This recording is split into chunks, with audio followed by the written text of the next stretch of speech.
ইসলামী bank news top 10।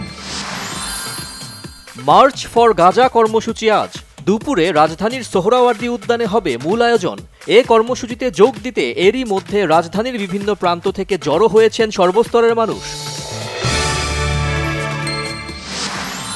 Dhaka বিশ্ববিদ্যালয়ের চারুকলা অনুষদে নববর্ষ শোভাযাত্রা উদযাপন উপলক্ষে বানানো ফ্যাসিবাদের প্রতিকৃতি ও শান্তির পায়রা পুড়িয়ে ফেলেছে দুর্বৃত্তরা। রহস্য খোঁজের চেষ্টা করছে পুলিশ।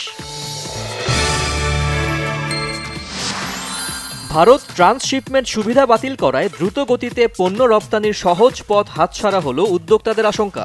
আকাশ পথে রপ্তানি বাড়াতে শুল্ক কমানোর তাগিদ ফ্রেইট ফরওয়ার্ডস অ্যাসোসিয়েশনের। কয়েকটি পরিবার ও গোষ্ঠীর পাচার করা অর্থ ফিরিয়ে আনতে 1 বছরের বেশি সময় লাগবে, এটি জটিল প্রক্রিয়া বলছেন বাংলাদেশ ব্যাংকের গভর্নর। কুষ্টিয়ায় বাস চাপায় মোটরসাইকেল আরোহী নয়ন ও রনি নামে দুজন নিহত হয়েছেন। নিহতরা কিয়াম হোটেলে কর্মরত ছিলেন।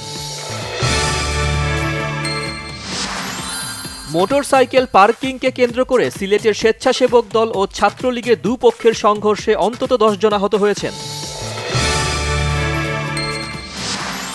2 নৌকাসহ অপহরণের সপ্তাহ পার হলেও ফেরেননি 11 জেলে। আরাকান আর্মির দৌরাত্মে মাছ শিকারে নদ আর সাগরে যেতে ভয় পাচ্ছেন টেকনাফের জেলেরা।